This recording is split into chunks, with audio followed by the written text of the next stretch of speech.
Okay, picture this. You're at like a super important networking event, the kind with fancy appetizers.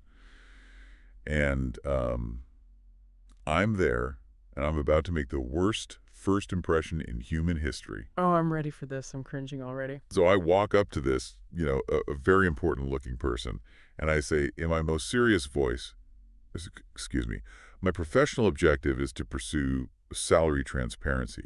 Therefore, what is your exact annual compensation? You intend to check if you are underpaid. Oh no, please stop. I'm not done. Then when they just stare at me, I panic and try to recover by describing my job. I say, I am involved in coordinating and organizing the daily operations. And that's the sound of a career opportunity slamming shut. That was a train wreck of false steps. It was so bad. So have you, listening right now, ever made a really embarrassing mistake at work? Like a conversation that just died instantly? Welcome back to English Podcast Voice, the place where we learn English effectively. And have fun doing it. I'm Riley. And I'm Quinn. Today, we are diving deep into those unwritten rules of the American workplace.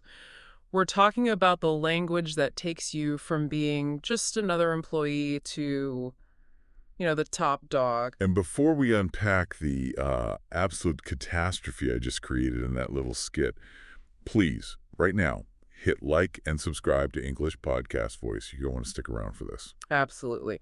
So let's start with the most glaring, the biggest false step you took, the salary question. But wait, I read that salary transparency is like a good thing. It's Yeah. ethical. And you're not wrong about the idea. I mean, the concept is gaining a lot of traction for very good reasons. Right. So what's the problem? The problem is the context. You have to separate the big ethical idea from the on-the-ground social reality of a networking event. In American and, most UK work cultures, asking someone their salary directly is a huge taboo. A taboo. That sounds so Right. old-fashioned. It might be, but it's still very real. It's seen as nosy or rude, and it puts the other person in a super awkward position. You've immediately crossed a personal boundary with someone you've just met.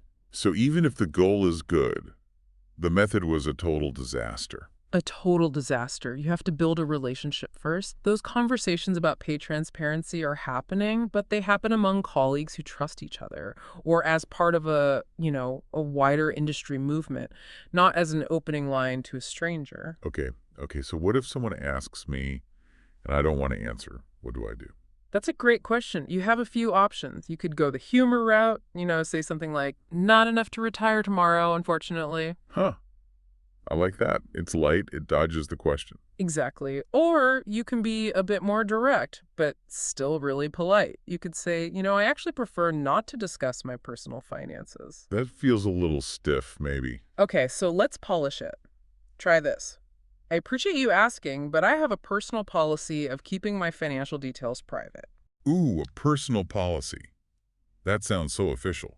It makes it about my rule, not about rejecting them. That's the key. You're setting a boundary gracefully. You're not making it weird. You're just stating your principle. I'm writing that one down.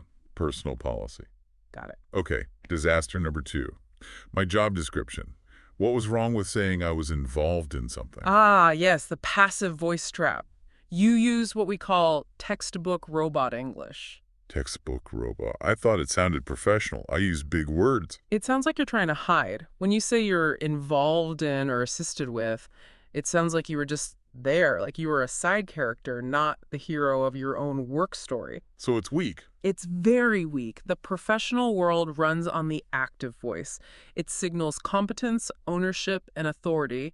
You weren't involved in coordinating. You coordinate. You manage. You organize. You're the one doing the thing. Okay, let's do a quick compare and contrast. Give me an example. All right, so instead of saying, a team of 10 people was managed by me, Which sounds so clunky. so clunky, you just say, I manage a team of 10 people.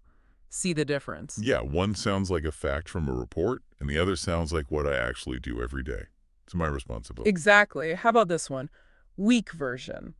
I am involved in finding solutions for client issues. Let me try the strong one. I solve client issues. Even better. I resolve client disputes. It's direct, it's confident, and it shows you own that entire process. This is what we call the grammar of authority. The grammar of authority, I love that. So I need to be the main character, the agent of the action. Always. And it gets even more subtle because tense is also incredibly important here. Tense, you mean like past, present, future? That seems pretty basic. It seems basic, but people get it wrong all the time, and it has huge consequences. Hmm. For your current job, the things you do every day, you have to use the simple present tense. I manage, I oversee, I develop. Because I'm still doing it right now. Precisely. Now, if you're talking about a specific project you completed last year, even at your current job, then you use the past tense. I launched a new website, or I streamlined the onboarding process. Okay, that makes sense. But why is it such a big deal? Because if you use the past tense for a current responsibility, you create confusion. If you're in an interview and you say, at my last job, I managed a team, but you're still working there, Oh, wait. The interviewer is going to think. they're going to think, what happened? Were you demoted? Did they take that responsibility away from you? You're accidentally creating doubt about your own competence. Wow. I never thought about that. Just mixing up manage and managed could make it sound like my career is going backwards. It's a tiny word with a massive impact. Getting your voice and tense right is the foundation. But even with perfect grammar, you can still mess up if you don't get the unwritten rules, the general workplace etiquette. But stuff that's not in the employee handbook. Exactly. And the number one rule in American professional culture is punctuality. Being on time. No, it's more than that. On time is actually late. What? How is on time late? If the meeting is at 9 o'clock and you walk in at 9 o'clock, you're late. The expectation is that you arrive 5, maybe 10 minutes early. You get your coffee, you open your laptop, you're settled and ready to begin the second it turns to 9. So showing up early shows you're prepared. It shows you're prepared, you're dependable, and most importantly, it shows you respect everyone else's time. Being late sends the message that your time is more valuable than theirs. It's a really bad look. Okay, so 5 minutes early is the new on time. Got it. What's next on the unwritten rule list? Direct communication. In many cultures, communication is very indirect and high context. But in the American workplace, clarity and conciseness are king. So no hinting. No hinting. Don't say, well, perhaps it might be beneficial if we maybe considered an alternative approach. Which is totally something my textbook robot self would say. Right. Instead, you'd say, I think we need to revise this plan. Here's why. It's direct, it's respectful, but it's clear. People are busy. They appreciate you getting to the point. Okay, that leads to another tricky one for me. Formality. Like first names. When do I get to call the CEO by her first name? That's a classic. The culture feels very informal, but there's still a hierarchy. So the safest bet is always to start with titles. Mr. Smith, Mrs. Jones. Always. Always, until they invite you to use their first name. They'll usually say, oh, please call me Bob, and then you're good. But what if I'm not sure? It feels so awkward to keep saying Mr. Smith if everyone else is saying Bob. If you're really not sure, the pro move is just to ask. You can say something like, is it all right if I call you Bob? Oh, that's so simple. It's simple, but it shows so much social intelligence. You're showing respect for their preference, but you're doing it confidently. You can't lose with that question. Okay, I feel like I have the foundations now. The basic etiquette to avoid another disaster. Which means it's time to upgrade your language. Yes, it is my favorite time. It is time for the upgrade game. Let's do this. I'm ready to level up. All right. Welcome to the Professional Power Up. We're trading those boring textbook phrases for the power phrases that will make you sound like a pro. Let's go. Round 1. The situation is this. You've just been assigned to a big, complicated project that's already in motion. You need to understand everything that's happened so far, and you need to do it fast. What's your slow robot request? My robot request would be, I require all the current information and historical documents so that I can understand the present situation. Oh, that is painfully robotic. Too long, too formal. The power phrase you're looking for is, I need to get up to speed on this project. Ah, get up to speed. I like that. It sounds active, like you're jumping onto a moving train. It's the perfect image. It means you need to quickly learn everything necessary to be a productive member of the team. It shows you're proactive and you don't want to waste any time. Okay, let's use it in a conversation. Hmm. I'll start. I'm a little worried. This new software has a really steep learning curve. I know, but we have to help the new team members get up to speed before the end of the week. The deadline is tight. Perfect. Okay, I'm ready for round two. Round 2, focusing on shared understanding.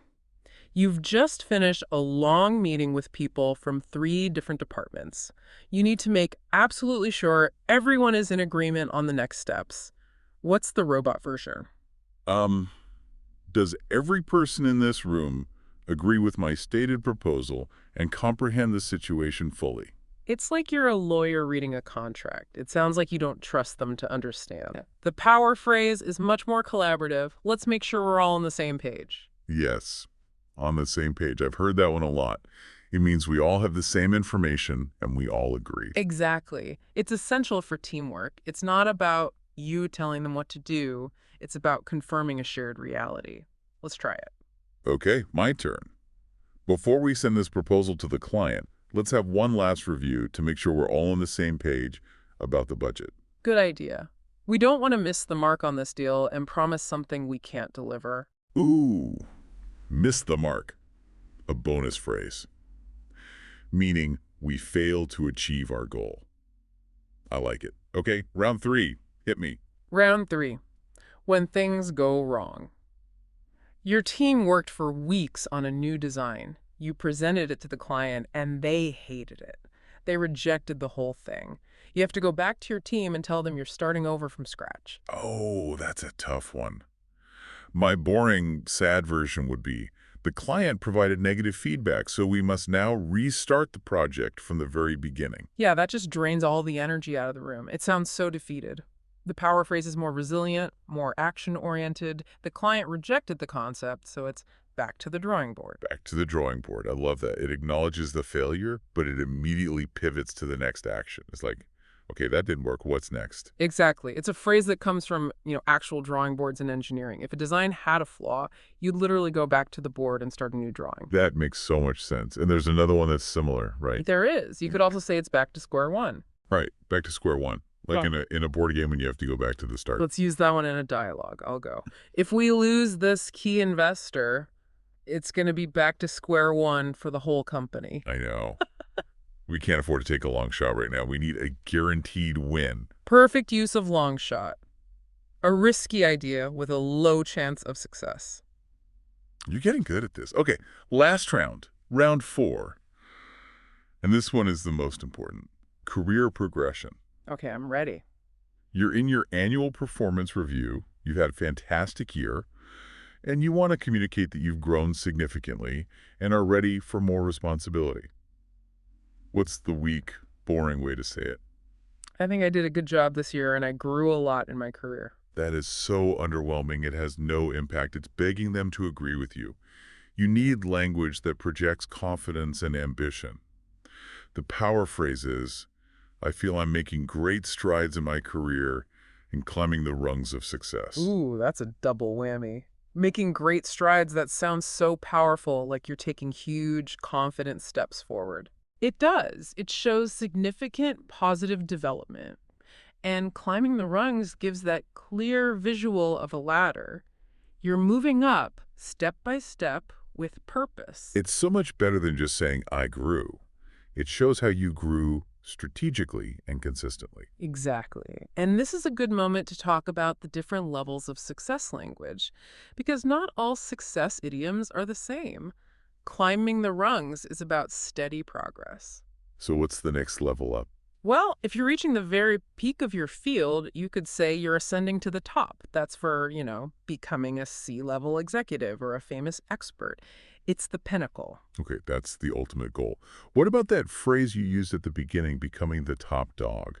That one is a bit different. It's much more competitive. It means you're not just successful, you're the number one, the most dominant player in your market or your company. It has a real winner takes all feel to it. So you'd use that more in, like, a sales environment or a really competitive industry. Precisely. And then there's another one for more structured corporate environments, moving up the echelons. Echelons. Hmm. That sounds fancy. It just means the different levels of a hierarchy.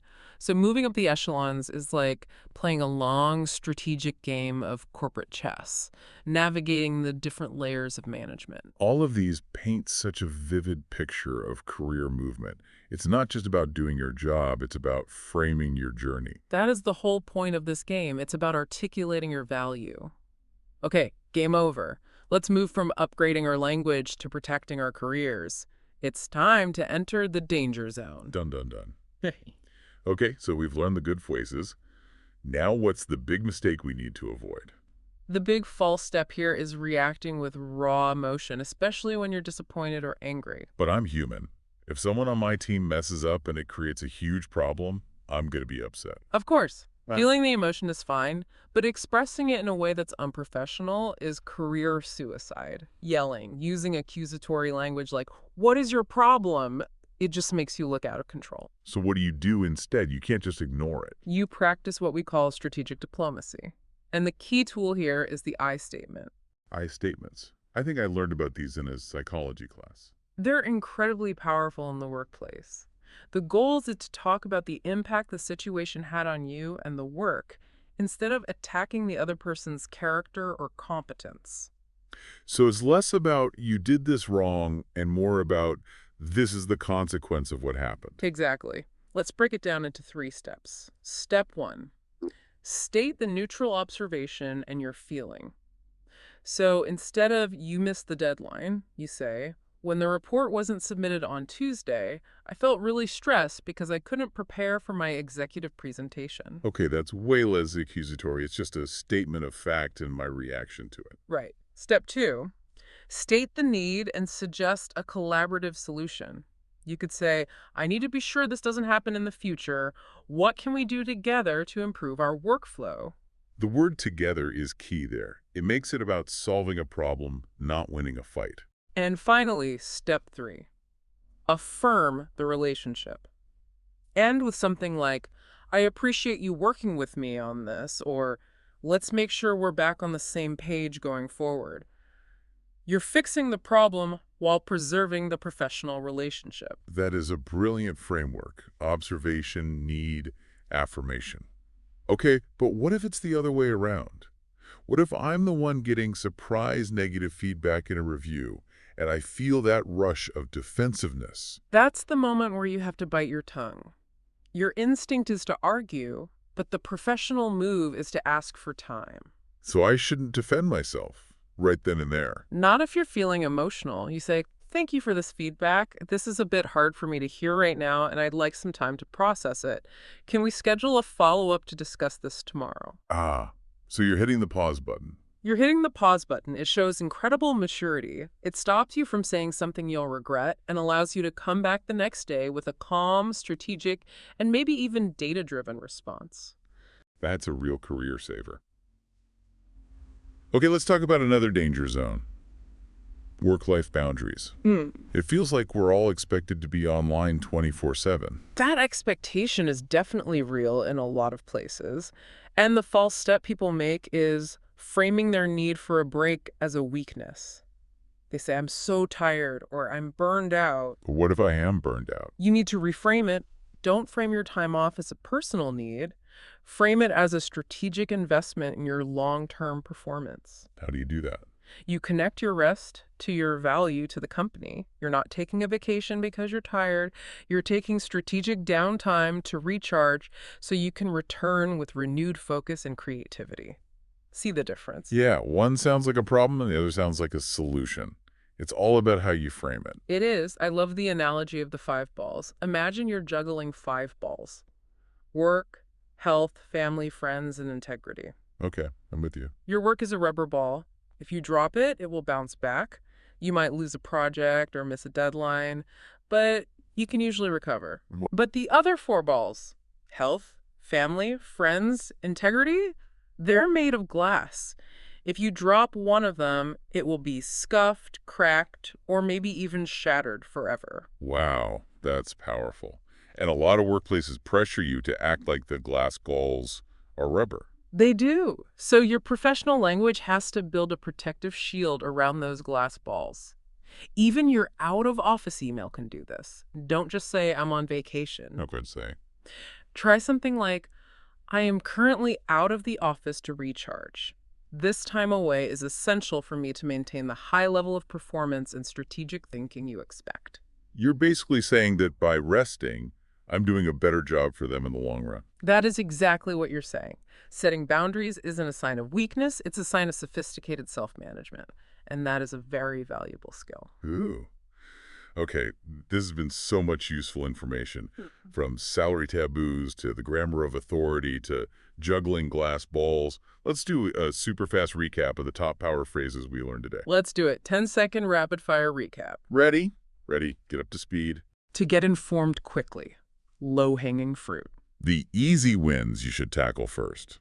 Think outside the box. To be creative and innovative. Climbing the rungs of success. Making steady professional progress. And the bottom line. The most important, final result. Nicely done. Okay, now for my favorite part, the challenge. Let's hear it. Your challenge, should you choose to accept it, is to use the phrase, the bottom line is, on your pet, or a plant, or your toaster. Explain to them, very seriously, why they need to do something. Like telling your cat, look, the bottom line is you need to stop knocking things off my desk. Exactly. Film it if you can. We want to hear about the confused looks you get. You know, this whole deep dive has really been about making sure you can navigate your career without taking a false step. Whether you're trying to create a win-win situation for everyone, Or you're trying to raise the bar and set a higher standard for yourself. these little linguistic and cultural details are what make all the difference. It reminds me of that quote, strive not to be a success, but rather to be of value. And this language is how you communicate your value. Well said. So if you learned something today that's going to help you make strides in your career, do us a favor and subscribe to English Podcast Voice right now. I feel so much smarter now. Bye, everyone. See you next time.